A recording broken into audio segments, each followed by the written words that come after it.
तो दर्शकों, आप देख ही रहे हैं किस प्रकार से वाराणसी में आए फैसले के बाद में हिंदू पक्ष में इस समय पर प्रसन्नता का माहौल है।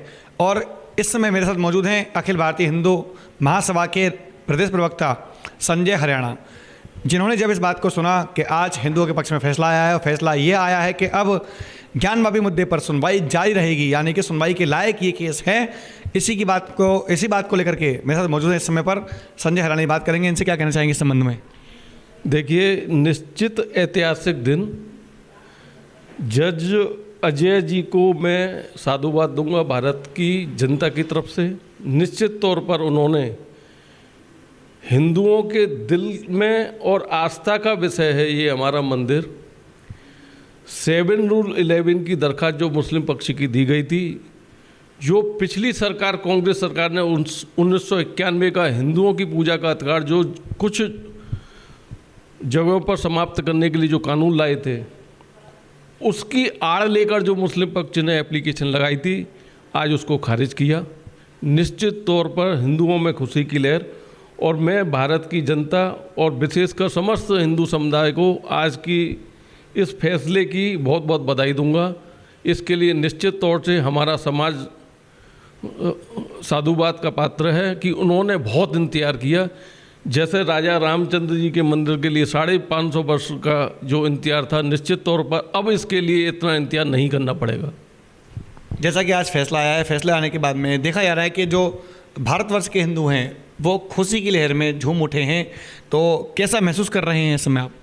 देखिए, निश्चित होना चाहिए। जब हमारी ज़मीन इनका दूर दूर तक पता नहीं, अतिक्रमण करने और देश को लूटने की आड़ में इन्होंने देश को लूटा, और ये हमारे सारे जनमानस को इन्होंने कई बार तहस नहस किया। लगातार सारे मंदिरों को तोड़ा, उन पर मस्जिद बनाने का प्रयास किया। और मैं पूर्व में भी एक इंटरव्यू में आपको बता चुका हूँ, ये इस कार्य को इतना जल्दी करते थे कि कहीं कोई दिक्कत ना हो, इसलिए उस मलबे पे ही मस्जिद बनाया करते थे। इसलिए हर मस्जिद जहाँ जहाँ कोर्ट के आदेश आते हैं या देखने को मिलता है, प्राय सभी मस्जिदों के नीचे मंदिरों के अवशेष पाए जाते हैं, या मंदिरों के पाए स्तंभ चिन्ह। यह मथुरा में भी आप पा रहे हैं। हिंदू महासभा वहाँ वाराणसी में भी मुकदमा लड़ रही थी और यहाँ भी लड़ रही है। निश्चित तौर पर जो आदेश आज वाराणसी कोर्ट का आया है वह मथुरा कोर्ट पे भी लागू होगा। इससे हमारे मनोबल को और वृद्धि हुई है कि हिंदू महासभा जो मुकदमा वहाँ भी लड़ रही है, जिसने राम जन्मभूमि का भी मुकदमा लड़ा और श्री कृष्ण जन्मभूमि का भी मुकदमा लड़ रही है, निश्चित तौर पर यहाँ भी उनकी 7 रूल 11 की एप्लीकेशन खारिज होगी। जैसा कि कुछ समय पूर्व मैंने पूछा था कि 7 रूल 11 आखिर है क्या होता है इस धारा में और किस लिए लगाई गई थी? कांग्रेस की सरकार रही। निश्चित तौर पर मथुरा के अलावा ऐतिहासिक जगहों के, जिसमें अहमदाबाद भी है और भी जगह हैं, वाराणसी है, कई मंदिरों पर जहां मस्जिद पूर्व में बन गई, कांग्रेस सरकार ने यथास्थिति जिसको कहते हैं कि ये एज इट इज रहेगा, इस पर अब कोई मुकदमा नहीं लड़ सकेगा, ऐसा एक कानून थोप दिया हमारे ऊपर, क्योंकि कोई कहने सुनने वाला नहीं था। अब हिंदू जनमानस जाग रहा है, उसने मुकदमा लड़ा, कोर्ट में डाला। 7 रूल 11 की वो 1991 वाले एक्ट को न्यायाधीश महोदय ने इस बात को समझते हुए, हिंदुओं की भावनाओं को समझते हुए और कानून को समझते हुए कि ये कानून थोपा हुआ कानून है, निश्चित रूप से उन्होंने माना और हिंदू पक्ष की उस आपत्ति को स्वीकार किया और मुस्लिम पक्ष की दरखास्त खारिज की। हिंदू महासभा निश्चित हाईकोर्ट जैसा मुस्लिम समुदाय लगातार कह रहा है आज के आदेश के उपरांत कि हम उच्च न्यायालय जाएंगे। ये सभी का एक अधिकार है जो लोकतंत्र में दिया गया है। निश्चित रूप से एक ऑर्डर के बाद में ऊपर कार्रवाई करने के लिए सभी पक्षों को जाना भी चाहिए। हम निश्चित वहाँ कैबिनेट लगाएंगे और अपने अधिवक्ता को खड़ा करेंगे।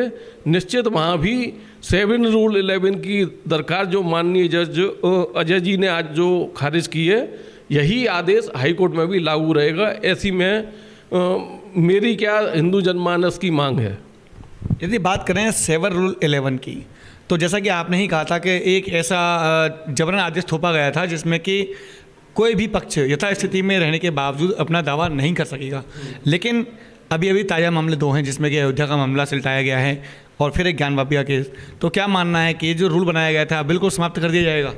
निश्चित रूप से अब भारतीय जनता पार्टी की सरकार से हिंदू महासभा मांग करेगी इस कानून को वो स्वयं समाप्त करे। आपकी जानकारी में मैं एक बात और बता दूं, शायद यहाँ मथुरा में लोगों को कम जानकारी है। सुप्रीम कोर्ट के माननीय अधिवक्ता अश्वनी उपाध्याय जी ने एक रिट सुप्रीम कोर्ट में इसी बात के लिए की है कि इस कानून को समाप्त किया जाना चाहिए। अश्वनी जी लगातार मेरे संपर्क में हैं, लगातार मैं उनसे चर्चा कर रहा हूं। मैं निश्चित कुछ समय उपरांत मथुरा न्यायालय में भी हमारा केस लड़ने के लिए स्वयं उपस्थित होंगे। मेरी लगातार वार्ता उनसे होती है और उन्होंने स्वयं कहा है कि 7 रूल 11 ये एक ऐसी एप्लीकेशन है लग रही हैं। और आज उन्होंने मीडिया के माध्यम से लगातार सभी चैनलों पे उन्होंने इस बात को कहा है ये गलत है। इससे पूर्व कि ये लगातार अन्य मंदिरों पे भी इस प्रकार की कार्रवाइयाँ हो, मैं आपकी एक और जानकारी में बता दूं कि अहमदाबाद में भी इसी प्रकार की एक मस्जिद है, वहाँ पर भी हिंदू महासभा बहुत जल्द मुकदमा दायर करने जा रही है। राष्ट्रीय उपाध्यक्ष अनिल जी से मेरी लगातार चर्चा होती है, उन्होंने कहा है कि इस मुकदमे को संजय जी आप लड़िए। तो मैं निश्चित तौर पर उनकी भावनाओं का सम्मान और हिंदू भावनाओं की जनमानस का भी सम्मान करते हुए उस मुकदमे की तैयारी के लिए बहुत जल्द अहमदाबाद जाऊंगा, वहाँ के सारे डॉक्यूमेंट इकट्ठा करूंगा और निश्चित अहमदाबाद की मस्जिद के लिए भी हम मुकदमा करेंगे। अयोध्या में राम मंदिर के पक्ष में फैसला आया, वाराणसी में आज एक और जीत हिंदुओं की हुई। क्या अंदाज़ा लगा सकते हैं कि अब मथुरा का, जो कहते हैं लोग कि अयोध्या हुई हमारी है और अब मथुरा की बारी है, क्या जल्द आप इस बात से सहमत हैं कि जल्द ही अब मथुरा का नंबर आएगा? देखिए, मैं आपको ये बता दूं, मथुरा का नंबर बहुत जल्दी आना भी चाहिए, क्योंकि जितनी जल्दी जो अन्य विषय ख़त्म हो रहे हैं कोर्ट के संज्ञान में, निश्चित जो एक आदेश होता है वो कानून बनता है। जो कानून बनता है तो वो उस कानून की बाइंडिंग अन्य केसों पर भी लागू होती है। मैं तो निश्चित चाहता हूँ कि वह हाई कोर्ट जाएँ, वहाँ से खारिज हो और उस कानून को हम लाके यहाँ दाखिल करें। निश्चित रूप से लंबी प्रक्रिया से मुक्ति मिलेगी। लॉन्ग प्रोसेस जो कानून का अब इतना दुर्भाग्य का विषय मैं आपको क्या बताऊं, हिंदू महासभा मथुरा में 2 मुकदमे लड़ रही है। दोनों मुकदमे में से एक मुकदमे में आज तक उत्तर प्रदेश सुन्नी सेंट्रल वक्फ बोर्ड हाजिर नहीं हुआ, दुर्भाग्य का विषय है।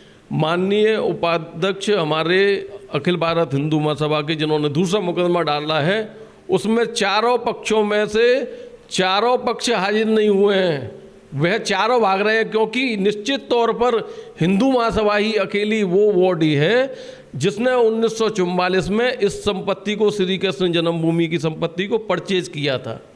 तो निश्चित रूप से वो हमारे वाले दावे में तो सारे लोग भाग रहे हैं, जवाब तक फाइल करने की अभी उनकी स्थिति नहीं है, क्योंकि वो अपने ऊपर गाए बगाए किसी ना किसी कारणवश वो चाहते हैं हम पे तामील ही ना हो। तो अब आप समझ लीजिए कि हिंदू महासभा से सब लोग क्यों भाग रहे हैं। और एक मैं आपकी जानकारी में और बता दूं, 1915 की ये संस्था है और इस संस्था को भारत सरकार में एक राइट ऐसा मिला हुआ है कि देश के किसी भी मंदिर पर जहां दिक्कत आ रही है वहां मुकदमा लड़ने का अधिकार सिर्फ हिंदू महासभा को दिया गया है। तो निश्चित तौर पर हर जगह जहाँ जहाँ जरूरत होगी हिंदू महासभा पूर्ण रूप से प्रयास करेगी, हिंदुओं के अधिकार को सुरक्षित करने के लिए वह मुकदमा लड़ेगी। अब बात करते हैं पुनः मथुरा की। मथुरा में लगातार इस समय पर सुनवाई जारी है और जैसा कि अभी देखा गया कि कुछ समय पूर्व अयोध्या का फैसला आया, फिर वाराणसी का फैसला आया, अब मथुरा का चल रहा है। तो क्या महसूस करते हैं कि एक समय था जब कानूनी प्रक्रियाओं में बहुत लंबा समय लगा करता था, जैसा कि अयोध्या का मामला 550 वर्षों के विवाद के बाद में जा करके उसमें फैसला आ सका था। लगभग कितना समय आपके अनुसार आप मानते हैं कि कितने समय के बाद में सुनवाई पूरी हो सकेगी और कभी फैसला आएगा?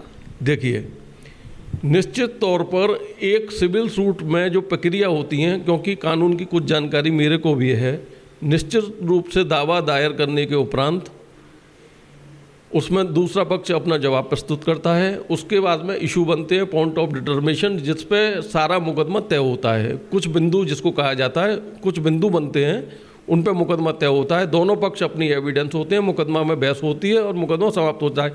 ये तो 2 लाइन की बात हो गई। लेकिन निश्चित रूप से इसको टालने के लिए भी 7 रूल 11 की अखिल भारत हिंदू महासभा के एक केस में एप्लीकेशन मुस्लिम पक्ष ने दे दी है। अगली डेट पे हम उसका जवाब दाखिल करेंगे, क्योंकि इस डेट पे उत्तर प्रदेश सुन्नी सेंट्रल वक्फ बोर्ड हाजिर नहीं हुआ था, क्योंकि चारों पक्ष जब तक हाजिर नहीं हो जाते निश्चित तौर पर 7-11 की कार्रवाई पर सुनवाई नहीं हो सकती थी। उस पर भी सुनवाई नहीं हुई। लेकिन मैं चाहूँगा कि ये भी अच्छा हुआ कि वो हाजिर नहीं हुआ। शायद भगवान इसी बात का इंतजार कर रहा था कि आज का ऐतिहासिक दिन आएगा और ये आदेश होगा। वाराणसी में श्रृंगार गौरी वाले केस में जो आज आदेश आया है, निश्चित तौर पर मैं चाहता हूँ वो तुरंत जल्दी से जल्दी हाई कोर्ट और चले आए और हाई कोर्ट में भी एज इट इज आदेश होगा, ऐसी मुझे उम्मीद है। उस आदेश की कॉपी हम लाकर दोनों कोर्टों की यहाँ दाखिल करेंगे। निश्चित रूप से उनकी एप्लीकेशन तुरंत खारिज होगी, क्योंकि एक उच्च न्यायालय का आदेश लोअर कोर्ट को मानना ही होता है। वह भाग्यकारी होता है। जैसे मातहत होते हैं अधिकारी एक दूसरे के, ऐसे ही उच्च न्यायालय के आदेश की बाइंडिंग नीचे की कोर्ट को माननी ही पड़ती है।